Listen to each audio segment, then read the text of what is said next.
L'obtention des agréments, des autorisations pour travailler, c'est juste fondamental, c'est votre droit de travailler. Hein. Et je dis souvent, vous n'imaginez pas une banque non réglementée. J'ai des clients asiatiques, américains, qui ont une vision globale. Les gros acteurs ont forcément une vision globale. Ils ne peuvent pas se passer de l'Europe, c'est 27 pays. Ouais. Je crois pas, j'imagine pas un acteur ambitieux comme ils sont leaders mondiaux, ils ne peuvent pas se passer de l'Europe. Enfin, je ne vois pas comment. Le cadre réglementaire crypto en France est-il trop contraignant? C'est la question à laquelle on va répondre aujourd'hui avec Anne Maréchal. Bonjour Anne. Bonjour. Vous êtes avocate du cabinet Florence de Gaulle, avocate associée, et vous êtes aussi ancienne directrice juridique des affaires juridiques de l'AMF. Est-ce que vous pouvez déjà vous présenter rapidement? Et surtout, on va revenir aujourd'hui sur 3 sujets. Donc on va parler du dossier Circle. Avec de Gaulle Florence, vous avez les Circle à émettre son USDC en France, enfin à avoir dans le cadre de la réglementation MiCA, son fameux Sésame, hein, l'agrément EME, on reviendra sur ce que c'est. Et on parlera aussi des tendances de marché en France par rapport à la crypto-monnaie, mais aussi est-ce que le cadre réglementaire en France est-il trop contraignant? Voilà, c'est un peu les sujets du jour. Déjà, est-ce que vous voulez rapidement vous présenter comment vous êtes passé de l'AMF à de Gaulle Florence? Alors, en fait, je suis haut fonctionnaire d'origine, j'ai travaillé au ministère des Finances, et puis j'ai été avocat pendant une quinzaine d'années. Et puis, j'ai rejoint l'AMF comme directeur des affaires juridiques. J'ai été spécialisée en droit boursier. Et j'ai été très heureuse de travailler au sein de cette belle institution pendant plus de 8 ans. Dans ce cadre-là, il se trouve que j'ai eu à travailler sur les actifs numériques. Parce que dès fin 2017, on a vu arriver à l'AMF des acteurs de ce nouveau monde qui nous demandaient en fait quelle était la réglementation applicable. Ils se doutaient, ils voulaient faire des ICO, donc des levées de fonds en actifs numériques. Ils se demandaient si la réglementation financière n'était pas applicable. Et donc ces gens qui n'étaient pas les voyous, hein, c'était des gens sérieux qui venaient nous voir à l'AMF pour savoir quel était le cadre réglementaire.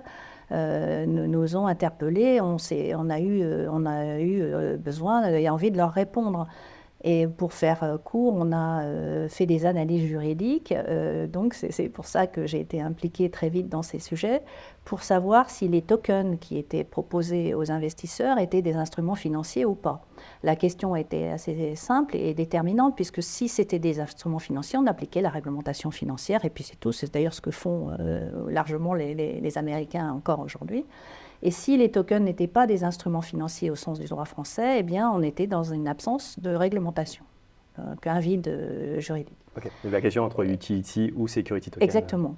Et pour faire court, on a étudié projet par projet et on s'est rendu compte que dans l'immense majorité des cas, on n'était pas en face d'instruments financiers. C'était des utility tokens. Et donc, on a proposé à AMF à ce moment-là un cadre, de mettre en place un cadre juridique qui n'était pas la réglementation financière, parce qu'elle ne peut pas bien s'appliquer à ce monde-là. Elle n'a pas été pensée pour ça, si vous voulez, ne serait-ce que parce que dans la réglementation financière traditionnelle, vous avez des intermédiaires. La blockchain suppose qu'il n'y a pas d'intermédiaire. Oui, il y a des obstacles par ailleurs liés au fonctionnement même de la blockchain qui font que la réglementation financière s'applique très, très mal et très difficilement. Et donc on s'est dit, la bonne idée, c'est de proposer un cadre juridique adapté à la blockchain et aux utility tokens, précisément, pour ne pas laisser ce monde-là dans l'absence de réglementation, puisqu'il sollicite l'épargne. Et que l'AMF, sa mission première, c'est de protéger l'épargne. Et donc, on a imaginé le cadre juridique de la loi Pacte, et donc avec 2 volets. Un volet pour le marché primaire, c'est-à-dire l'émission des tokens, et donc on avait imaginé un visa optionnel pour les ICO, qui a fonctionné moins qu'on le pensait, parce que c'est un peu passé de mode, en fait, les ICO. Mais c'était l'idée de l'optionnalité que j'aimais bien, parce qu'on était dans un monde à ce moment-là totalement non réglementé, donc on ne pouvait pas avoir en France uniquement une réglementation obligatoire, mais en même temps, on s'était dit, ce sera un peu comme un label de qualité, de permettre aux acteurs de demander volontairement un visa à une autorité sérieuse qui leur permettrait de donner confiance à leurs investisseurs et aux beaux projets sérieux donc de prospérer. Et l'autre volet, Donc c'était le marché secondaire parce que évidemment on était très préoccupés de voir les plateformes d'échange d'actifs numériques, de crypto-monnaies hein, qui se développaient et dont certaines étaient des frauduleuses. Et donc on s'est dit il faut aussi encadrer ce marché secondaire et on a imaginé le régime PSAN. Donc avec un enregistrement obligatoire qui ensuite a été étendu à peu près à toute l'Europe sur la base de la directive, la 5e directive fiscale, parce que l'idée c'était de lutter contre le blanchiment hein, prioritairement. Et puis un agrément optionnel toujours selon la même logique, puisqu'à ce moment-là, la France était le seul pays au monde à avoir un cadre juridique. Il ne fallait pas être le seul à avoir une réglementation obligatoire, sinon on aurait fait fuir l'innovation et les gens sérieux. Et à l'inverse, on se disait, avec cet agrément qui est exigeant, on fera venir ou on maintiendra en France l'innovation et les gens sérieux qui justement demanderont cet agrément comme un label de qualité. Et c'est cet agrément de la loi Pacte, qui a donc été un cadre tout à fait précurseur hein, dans le monde, qui a totalement inspiré l'agrément MiCA, qui va devenir obligatoire, comme vous le savez, en janvier prochain. Tout à fait. Alors, on rappelle, PSAN, donc c'est prestataire de services. Sur actifs numériques. Voilà. Et donc maintenant, pour aller sur le vif du sujet et sur MiCA, donc vous avez accompagné avec De Gaulle Fleurance, donc Circle, hein, qui est l'émetteur du stablecoin USDC, qui a eu le fameux Sésame, hein, ce qu'on appelle EME. On reviendra après sur ce que c'est, mais déjà, est-ce que vous pouvez expliquer un peu les enjeux de ce dossier parce que voilà, Circle a eu ce fameux agrément. Je crois que c'était le 30 juin ou le 1er juillet, quelque chose comme ça. Le 1er juillet. Ouais. Ah oui, les enjeux étaient très importants et on a été très, très heureux, très fiers d'accompagner au cabinet ce très beau client, ce géant mondial des stablecoins, puisqu'ils émettent, comme vous le savez, l'USDC hein, et l'euro C. En fait, très tôt, Circle US nous a contactés il y a plus d'1 an et demi au cabinet en nous disant qu'ils hésitaient à s'implanter, enfin qu'ils voulaient se développer en Europe. Ils hésitaient avec l'Irlande à ce moment-là et on les a convaincus, et j'en suis très, très heureuse, de choisir la France malgré l'absence d'avantages fiscaux pour s'installer, créer leur hub européen et émettre depuis la France pour toute l'Europe l'euro C et l'USDC. Et j'y reviendrai parce que c'est important. Et donc, ils nous ont fait confiance pour les accompagner et ils ont été très sensibles au fait qu'en France, on avait ce cadre juridique, cette posture d'accueil pour les acteurs sérieux. Et eux-mêmes ont toujours, ça m'a frappé dès le début, attaché une importance très grande à la réglementation. Il y a beaucoup d'anciens de la finance chez Circle et ils sont persuadés, à juste titre, que l'avenir appartient aux acteurs de ce monde-là qui vont respecter la réglementation, obtenir les agréments et même le plus vite possible pour prendre des places en réalité. Donc ils m'ont dit d'emblée, Anne, on veut toutes les autorisations nécessaires pour se développer en Europe et on veut aller vite. Et ça m'a étonnée puisqu'ils étaient très pressés déjà. Et donc ce qu'on a fait, c'est qu'on a créé Circle France et on a demandé tout de suite l'enregistrement PSAN pour Circle. À quel moment on l'a demandé, ça fait 1 an et demi qu'on travaille, donc on l'a demandé tout de suite. On l'a obtenu en moins d'1 an. Et ensuite, on a demandé donc, l'agrément à la CPR pour être établissement émetteur de monnaie électronique. Et ça, c'était tout à fait nouveau parce que d'abord, c'est un géant mondial. C'était le plus gros dossier en Europe pour la CPR qui avait ce dossier à traiter, qui a une posture très ouverte et très aidante. Et la difficulté de ce dossier, c'est qu'on allait passer au régime MiCA. Donc on avait déjà un régime EME fondé sur une directive européenne qui était applicable. Mais là, MiCA, comme vous le savez, a créé un régime spécifique EME pour les jetons de monnaie électronique à partir du 30 juin de cette année. D'ailleurs, est-ce qu'on peut rappeler ce que c'est EME Donc c'est un statut qui est donné à des établissements financiers qui sont émetteurs de monnaie électronique. Donc ça existait avant les stablecoins, hein, mais ça permet, et c'est indispensable, pour avoir le droit d'émettre des stablecoins aujourd'hui. Vous êtes obligé d'avoir ce statut. Et le statut de PSAN était obligatoire aussi parce qu'il y avait aussi une offre de service sur des actifs numériques par ailleurs, dans les échanges. Donc il fallait ces deux autorisations.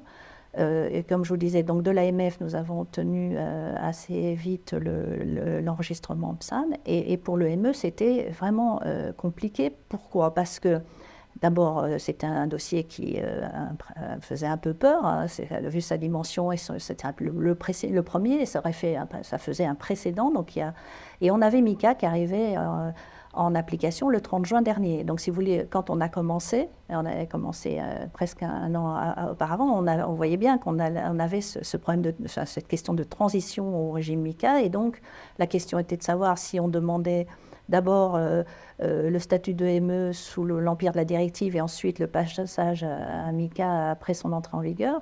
Et par chance, je dois dire, ça a été assez extraordinaire de la part des autorités françaises. Elles ont accepté d'instruire le dossier avant même l'entrée en vigueur de MiCA au 30 juin.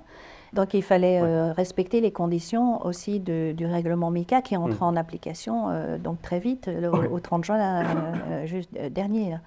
Et donc, l'ACPR a accepté d'instruire le dossier au regard des conditions même de MiCA, si bien qu'on a obtenu cet agrément le jour même de l'entrée en vigueur du règlement MiCA sur le volet stablecoin. Le volet PSAN entrera en vigueur en 1er janvier 2025. Mais ce volet stablecoin entre en vigueur donc le 30 juin. Et ça, c'est extraordinaire pour notre client, puisqu'il a été comme ça le premier, avec Forge, d'ailleurs en France, mais le premier groupe international à obtenir en Europe ce sésame pour émettre de la monnaie électronique.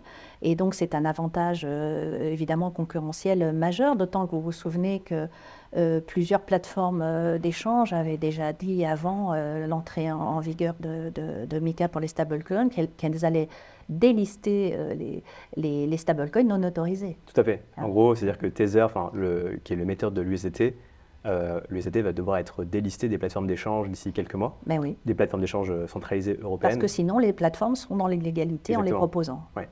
Et donc aujourd'hui, Circle, l'USDC, qui est un des deux gros stablecoins dollars majeurs, va pouvoir continuer à être listé sur ces plateformes européennes, qui effectivement qui a un énorme avantage compétitif. Absolument, et déjà, là, on voit bien avec les autorités pour les futurs agréments ou autorisations en général, elles regardent si les stablecoins qui vont être proposés sont autorisés, forcément. Et donc, on en est à dire parfois, ben oui, tel acteur va demander, sera autorisé bientôt, mais c'est pas pareil que d'être autorisé tout de suite. Tout à fait. Et alors, comment De Gaulle Fleurance a accompagné Circle? Déjà, est-ce que vous y croyez justement à l'obtention de cet agrément en temps et en heure? Ça a été quoi un peu? Est-ce que ça a été un long cheval de bataille avec les autorités? Ça a été vraiment, je vous dis, une très très bonne surprise de voir que les autorités acceptaient d'anticiper. C'était pas évident, parce que tout n'était pas stabilisé. Il faut voir qu'il y a eu des discussions importantes. Les autorités nous ont demandé nos analyses sur l'interprétation de MiCA. Il y a eu des discussions avec l'EBA, entre la SCPR et l'EBA au niveau européen, pour savoir comment interpréter tel texte. Donc, si vous voulez, on était quand même dans un monde où les choses n'étaient absolument pas standardisées ni stabilisées. Et donc, c'était compliqué, d'autant que ce dossier était particulièrement complexe, puisque Circle souhaitait continuer à émettre le USDC depuis les États-Unis et l'émettre en parallèle depuis la France pour l'Europe, tout en garantissant la fongibilité. Donc vous imaginez juridiquement les difficultés que ça posait. Oui, parce que est-ce que d'ailleurs la question d'avoir un stablecoin pour le monde entier sauf l'Europe et un stablecoin Circle, je parle d'un USDC-E par exemple dédié à l'Europe, s'est posée Mais justement, Circle voulait absolument que ce soit fongible. Bah oui. Sinon, on aurait eu deux stablecoins. En termes de liquidité, ça aurait été dramatique. Ça aurait été absolument pas gérable. Et donc, on a obtenu ça de la part de la CPR. Alors, il a fallu donner des garanties, mettre en place un jeu de réserve des deux côtés de l'Atlantique, puisque vous le savez sûrement, le stablecoin peut être racheté, remboursé à première demande, sans frais, à tout moment, par les détenteurs auprès de l'émetteur. C'est pas n'importe quoi. Ça veut dire que pour un USDC, vous avez droit à $1, et il y a une parité comme ça, ce qui assure la stabilité du stablecoin d'ailleurs. Donc ça veut dire pour l'émetteur de devoir donner des garanties en termes de réserve et de possibilité à tout moment de rembourser tous les stablecoins qui seraient apportés à la vente. Donc c'est énorme comme nécessité de donner des garanties. Et ça a été une complexité aussi importante dans nos discussions avec la CPR, parce qu'il a fallu prévoir des réserves des deux côtés de l'Atlantique et un jeu possible pour le cas où d'un côté il y aurait eu plus de demandes de remboursement que de réserves. Donc ça a été un sujet difficile, cette double émission, hein, c'est un cas assez rare, je pense. Et en plus venait donc là-dessus l'émission depuis l'Europe, cette fois de l'euro C. Hein. Et donc il y a eu tout ça à mettre en place avec les autorités, toutes les garanties à discuter. Donc ça a été assez long, mais je dois dire que les autorités ont été extrêmement aidantes et bienveillantes. Et Circle a pu obtenir cet agrément dans un temps tout à fait, je trouve, raisonnable compte tenu de cette complexité. Complètement. Et j'imagine que est-ce que ça a été vraiment un moteur aussi pour les autorités de faire en sorte que ce dossier se fasse d'un point de vue que ce soit un succès? Parce que si ça n'avait pas été le cas, il n'y aurait pas eu de stablecoin dollar majeur en Europe. Et donc, en fait, en Europe, il n'y aurait que du fiat, entre guillemets, donc des paires contre du dollar sur les plateformes centralisées. Et ça aurait été dramatique de délister à la fois l'USDT et l'USDC. Et limite, l'Ether aurait pu devenir finalement un stablecoin lui-même. Alors, je pense qu'effectivement, les autorités françaises ont considéré qu'il y avait un enjeu important, avec notamment l'émission de l'euro C, aussi, un stablecoin important adossé à l'euro. Et Circle avait approché les autorités françaises au plus haut niveau très tôt. Et je pense qu'il y a eu dans l'esprit de l'ensemble des autorités françaises l'idée qu'il fallait encourager cet acteur sérieux avec les enjeux que vous signalez, qui sont importants pour l'Europe, sachant que l'Europe, elle est aujourd'hui la seule grande zone géographique régulée avec un cadre juridique parfaitement cohérent. Vous savez que les États-Unis n'ont toujours pas de réglementation pour l'ensemble du pays dans ce domaine, et ça crée un avantage considérable pour la zone européenne. Complètement. Et alors, d'un côté, donc c'est top d'un point de vue réglementation pour structurer l'écosystème, mais d'un côté, pour être, on va dire, compliant avec cette réglementation, ça suppose de gros moyens juridiques. Est-ce que ça peut ne pas représenter, on va dire, une concurrence déloyale envers les petits acteurs parce que la compliance a un certain coût et qu'ils ne pourraient pas s'offrir cette compliance-là? Moi, je ne le vois pas du tout comme ça. Si vous voulez, l'obtention des agréments, des autorisations pour travailler, c'est juste fondamental. C'est votre droit de travailler. Hein. Et je dis souvent, vous n'imaginez pas une banque non réglementée. Tous ces acteurs qui sont dans la finance en réalité, hein, ce n'est pas dans la finance traditionnelle, mais ils sollicitent l'épargne. Et donc, dans la finance, il faut la confiance. Et la confiance, on l'obtient par la réglementation, par les garanties qui sont données.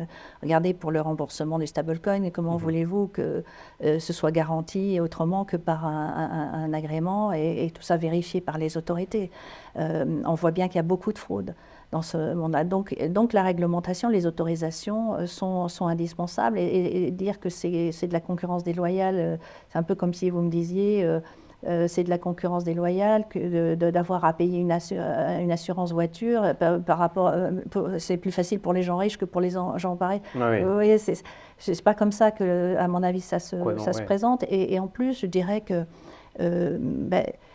encore une fois, on est dans la finance, c'est votre autorisation de travailler. Les acteurs mettent parfois des moyens considérables, je sais pas, dans leur système informatique et ils trouvent que c'est trop cher d'obtenir leur autorisation de travailler. Et je trouve ça étonnant. Et après, on peut discuter de la nature, de l'importance des garanties qui sont données. Peut-être que certaines paraissent un peu disproportionnées quand on est un acteur de petite taille, mais en même temps, vu les risques pour les investisseurs, il faut bien que la réglementation demande des garanties. Vous voyez, donc D'ailleurs, c'est une idée qu'on avait pu évoquer un moment, de se dire peut-être que dans MICA, on pourra avoir plusieurs niveaux d'agrément en fonction de la taille et à mon avis, c'est plutôt en fonction des services qui sont procurés. Est-ce qu'il ne faut pas effectivement envisager peut-être des autorisations moins exigeantes selon certains services, ça peut être. Mais dès lors que vous faites prendre un risque à vos clients parce que sur leurs actifs, leur argent, il faut bien donner ces garanties. Vous voyez, donc je ne le vois pas. Pour moi, c'est vraiment, encore une fois, l'autorisation de travailler, ce n'est pas là-dessus qu'il faut lésiner. Oui, tout à fait. Non, c'est vrai que c'est un très bon point. Et alors, pour venir sur Tether, donc, qui est l'émetteur de l'USDT, eux, ils ont refusé d'être compliant avec cette réglementation. Pourquoi, à votre avis Je ne sais pas. Est-ce qu'ils sont un peu comme ceux qui pensent que la DeFi restera en dehors de la réglementation, dans cette logique libertarienne, anti-réglementation, anti-État, peut-être, c'est leur logique. Je ne le sais pas, mais pour moi, c'est une erreur et c'est de la courte vue parce que la tendance est d'aller vers la réglementation. Ceux qui font ce choix et qui vont vite, vont gagner, à mon avis, les places, vont prendre les places. Ouais. Et les autres arriveront trop tard. C'est vraiment comme ça que je le vois. Et ça ne me paraît pas tenable dans la durée de refuser la réglementation. Encore une fois, et ces gens-là disposent de l'argent des investisseurs. Ils ne peuvent pas ne pas vouloir donner de garantie. C'est pas possible. Encore une fois, regardez, les gens ils savent que maintenant qu'il faut mieux s'adresser aux gens qui ont accepté d'être réglementés, parce que sinon, ils n'auront rien, aucun recours en cas de fraude. Donc pour moi, c'est un calcul de courte vue, Okay. de court terme. Alors, est-ce que c'est peut-être un coup de bluff de la part de Tether pour ne pas être le premier gros acteur à être régulé, ou peut-être c'est un signal pour dire voilà, nous on s'en fout de l'Europe, c'est pas un marché qui nous intéresse parce que c'est un marché qui est peut-être pas significatif par rapport au reste du monde Alors écoutez, permettez-moi d'en douter. Moi, j'ai des clients asiatiques, américains, qui ont une vision globale. Les gros acteurs ont forcément une vision globale. Ils ne peuvent pas se passer de l'Europe, c'est 27 pays. Ouais. Je crois pas, j'imagine pas un acteur ambitieux comme ils sont leaders mondiaux, ils ne peuvent pas se passer de l'Europe. Enfin, je ne vois pas comment. Oui, tout à fait. Bon, on rappelle que d'ici quelques mois, alors je ne sais pas quand exactement, mais l'USDT va être délisté de toutes les plateformes d'échange. C'est le risque, bien sûr. Ouais. Bien sûr. Donc on va voir ce qui va devenir. Pour parler maintenant du cadre juridique français et européen dédié aux cryptoactifs, est-ce que vous pouvez rappeler déjà les spécificités pour qu'une entreprise obtienne le fameux statut PSAN dont on parlait? Alors, comme je vous le disais, le statut PSAN a été inventé en France avec la loi Pacte. La première brique, c'est l'enregistrement obligatoire. Il y a environ maintenant 110 PSAN enregistrés en France. Il y en a aussi ailleurs en Europe. L'enregistrement obligatoire a été imposé par la 5e directive en matière de lutte contre le blanchiment, parce que l'idée de base, c'était de vérifier que ces acteurs respectaient les règles de lutte contre le blanchiment. Vous savez que ça a été le premier souci des régulateurs. On a beaucoup accusé le monde de la crypto de servir au blanchiment. L'enregistrement obligatoire, qui n'était pas passeportable, mais qui était obligatoire dans toute l'Europe, était assez modeste en termes d'exigence, étant essentiellement le respect des règles de lutte contre le blanchiment. L'enregistrement renforcé, l'agrément optionnel et l'agrément MICA que je mets ensemble, là c'est vraiment beaucoup, c'est une marche qui est beaucoup plus haute. Il faut apporter des garanties très importantes.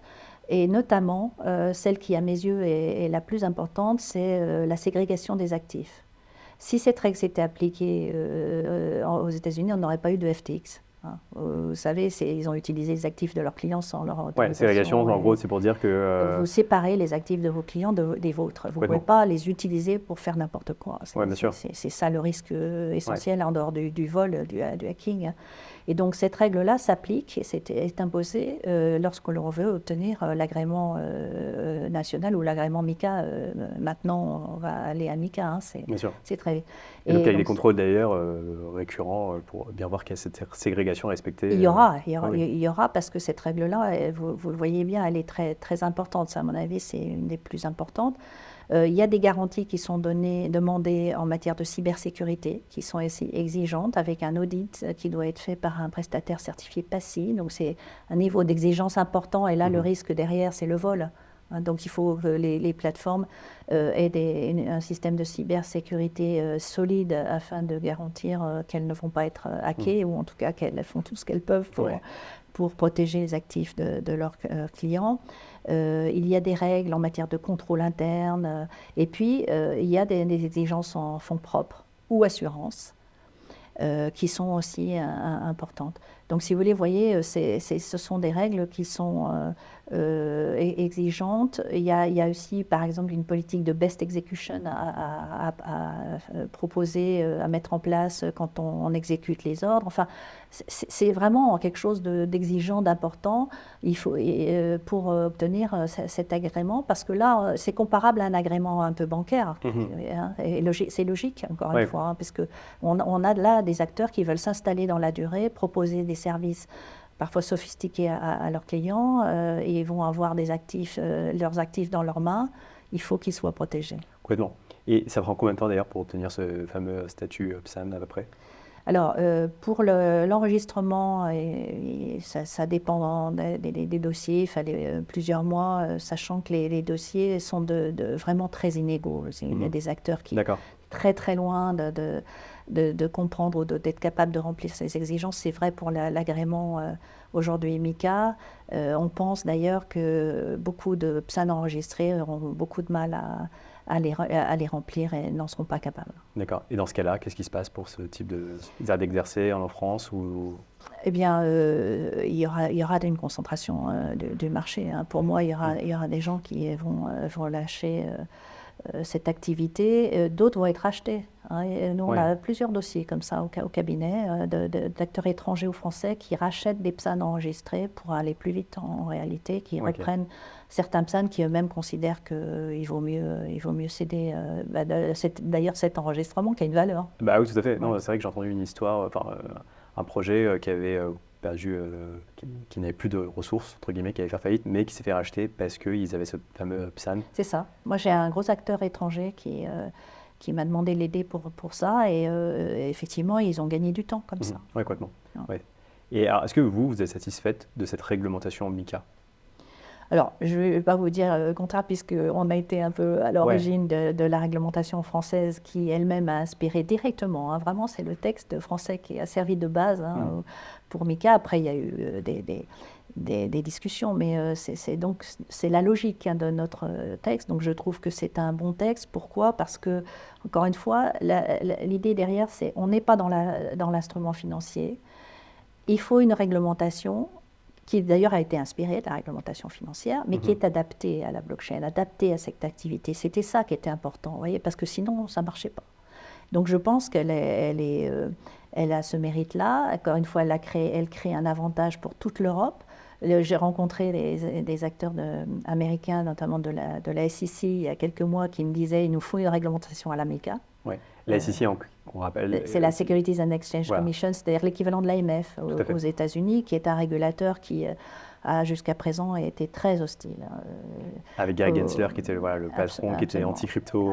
Absolument. Et les choses évoluent aux États-Unis.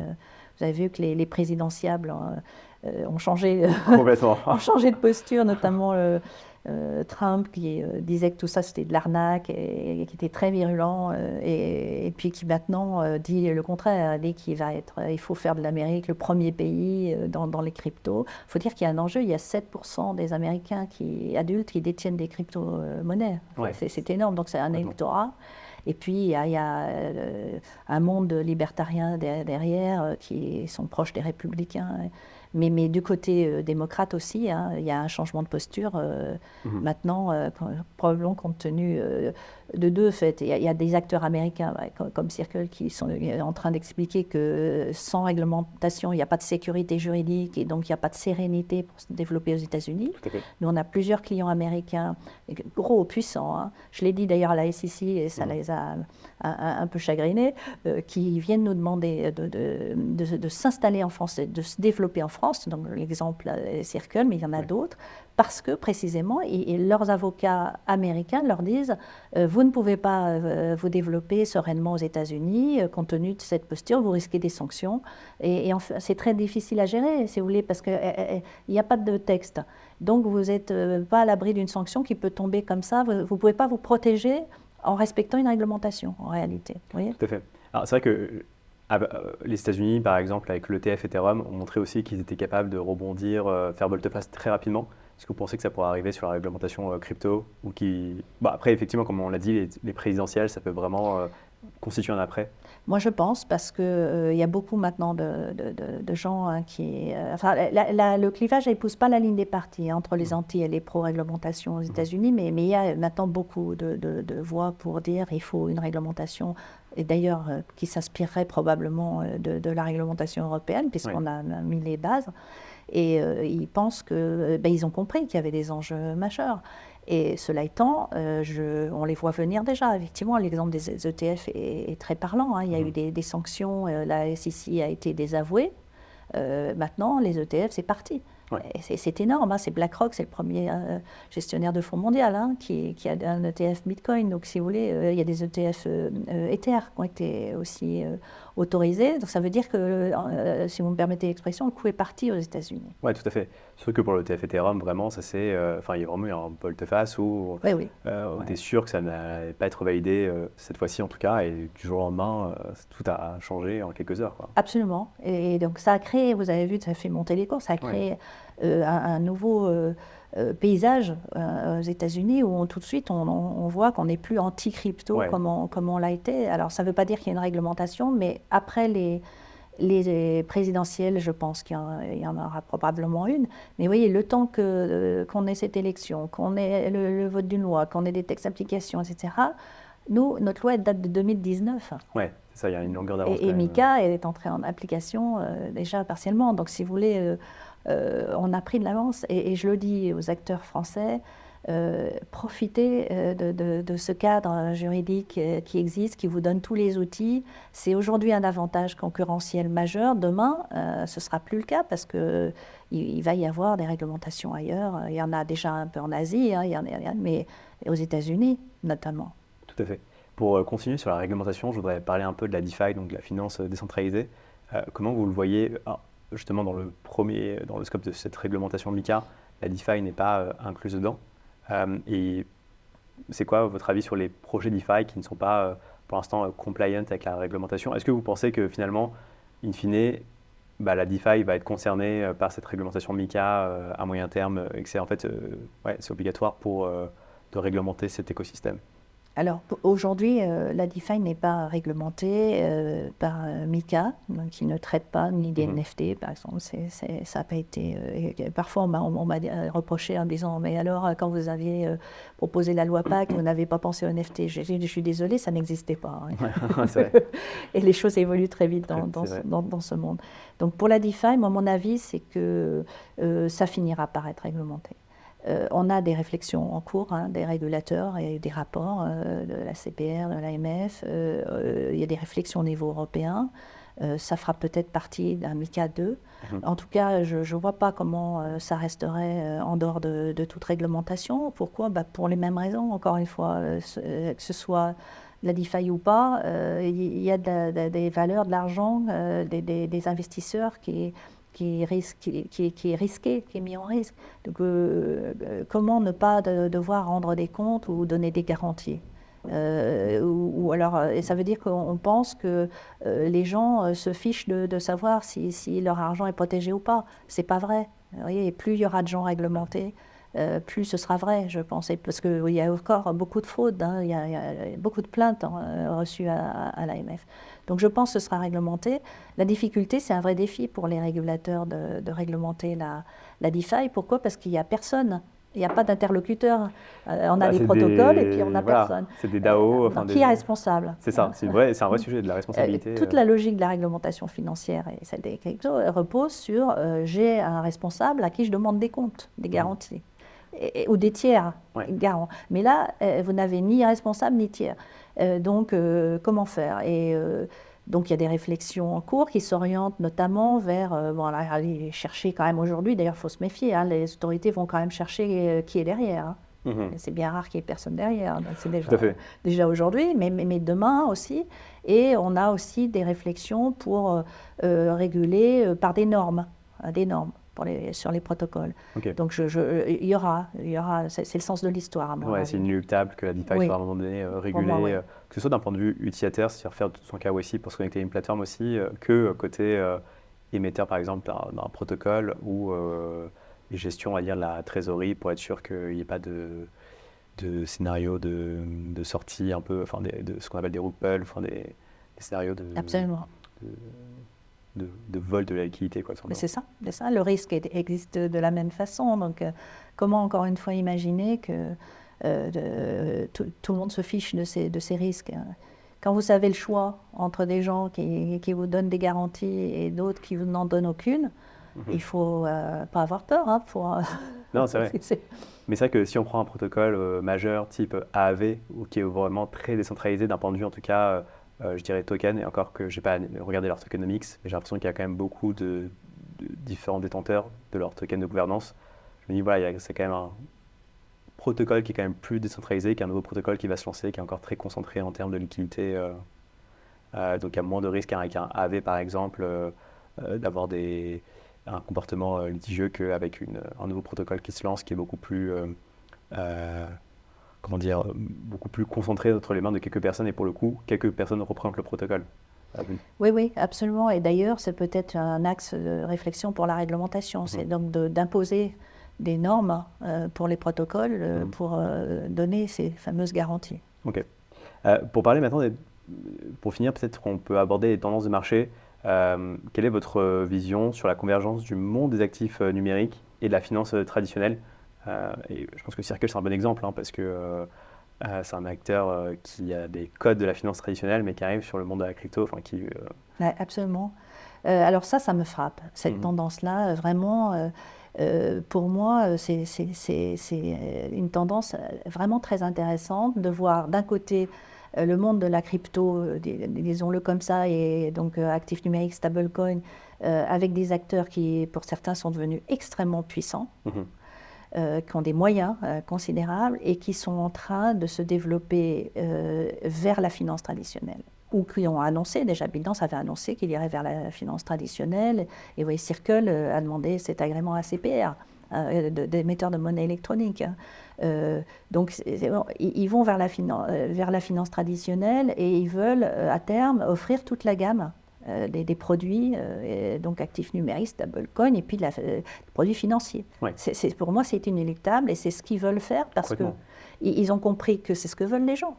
Et après tout, ils veulent diversifier. Et voilà. Je dis souvent, si vous avez un compte dans une grosse plateforme d'échange et que vous faites des opérations souvent et qu'elle vous offre un compte bancaire classique, est-ce que vous allez partir? Est-ce que vous n'allez pas rester? Vous êtes habitué, vous avez accès à tout. Et ce sont des jeunes en plus souvent qui sont déjà habitués à ces... Donc pour moi, il y a un avenir là pour ces acteurs qui, encore une fois, ont des moyens qu'on n'imagine pas. C'est vraiment... et donc ils vont le faire. Et en plus, ils veulent le faire vite. C'est ce que je constate auprès de mes clients. Et vraiment, ça va très vite.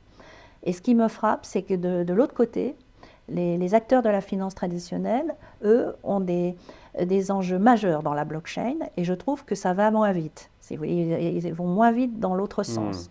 Par exemple, en France, on a autorisé les sociétés de gestion de portefeuille à proposer des fonds investis en actifs numériques, des fonds professionnels, depuis déjà plusieurs années. Il n'y en a pas beaucoup. Vous voyez, et les sociétés de gestion réfléchissent, pour la plupart, notamment les gros acteurs, savent, regardez les ETF aux États-Unis, elles réfléchissent, elles ont des projets à la blockchain. Ma conviction, c'est que la blockchain, c'est l'avenir de la gestion d'actifs. Ça a tellement de sens. Bon. Eh bien, je trouve que ça ne va pas vite quand même dans ce sens-là, alors même que ça a beaucoup de sens. On peut en parler d'ailleurs, parce que moi, je trouve que ça a énormément de sens.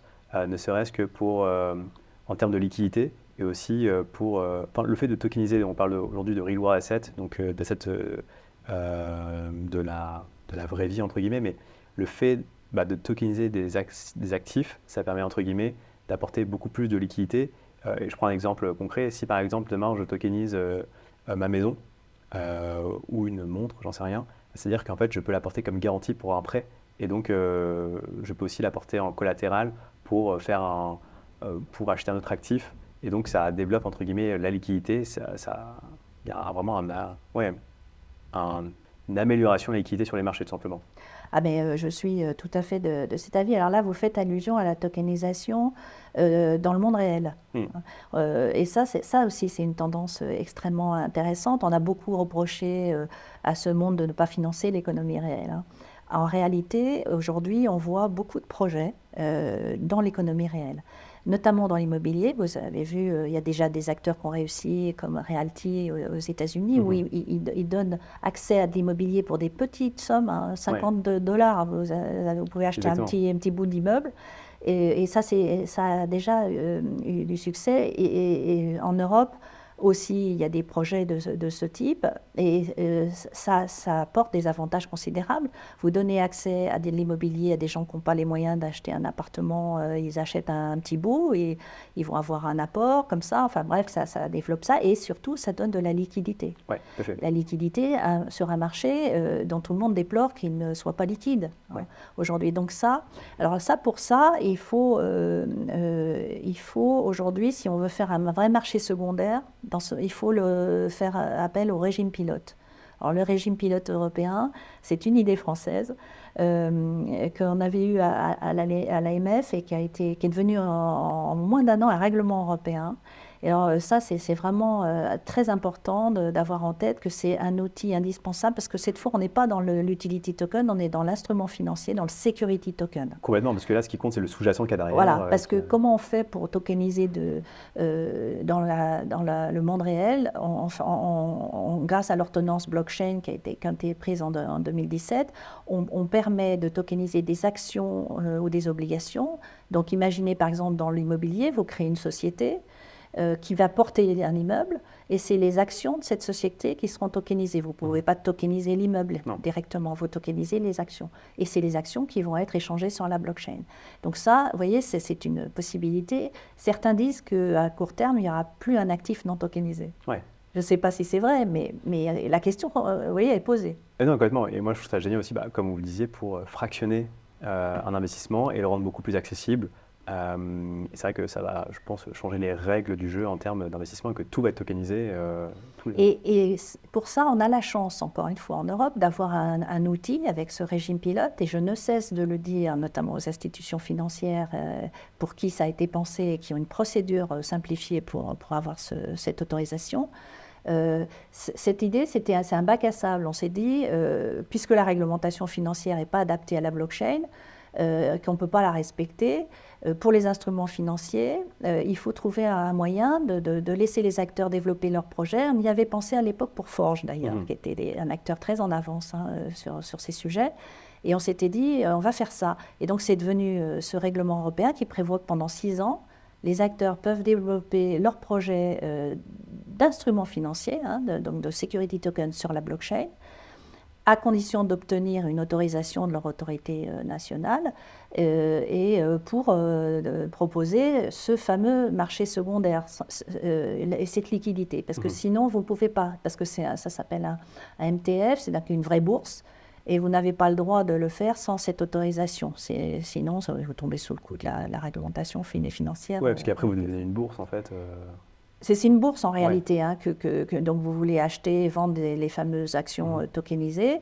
Vous pouvez le faire à condition de demander cette autorisation régime pilote. Et nous, on a plusieurs dossiers au cabinet pour ça. Je suis très enthousiaste à l'idée, parce que pour moi, c'est l'avenir. Oui, tout à fait. J'ai aucun doute, ça va se faire. Et je regrette que beaucoup d'acteurs de la finance traditionnelle ne s'en saisissent pas, parce que vraiment, encore une fois, c'est un avantage qu'on a là aujourd'hui. En Europe, on peut le faire d'ores et déjà. Oui, tout à fait. Je crois que j'avais interviewé Cryptown, justement, qui était positionné pour devenir un peu cette bourse du futur. Oui, mais moi, je connais vraiment plusieurs projets de ce type. L'idée, c'est ça, c'est vous tokenisez des biens réels hein, et vous offrez un marché très liquide avec des montants faibles et vous créez quelque chose qui n'existe pas aujourd'hui, qui présente des avantages considérables. Mon avis, c'est que les premiers à avoir ces autorisations vont être là aussi les gagnants. Complètement, parce qu'on parle de biens, mais ça peut être aussi des sociétés non cotées et en fait... Ça peut être tous les acteurs. Et ce régime pilote, il y a une procédure plus simplifiée pour les institutions financières parce qu'elles apportent déjà des garanties. Mais les nouveaux entrants, et j'ai des dossiers de nouveaux entrants, c'est-à-dire des gens qui ne sont pas des banques, hein, qui sont des acteurs qui viennent de la crypto, et qui vont proposer, ils veulent proposer ça. C'est des plateformes, des bourses, en fait, des plateformes où on va pouvoir acheter et vendre des instruments financiers tokenisés. Parfois, à côté, il y aura aussi une offre d'actifs numériques qui ne sont pas des instruments financiers, vous voyez, pour offrir toute la gamme. Et à mon avis, c'est ça l'avenir. Ouais, je partage. Anne, merci beaucoup. Je vous en prie.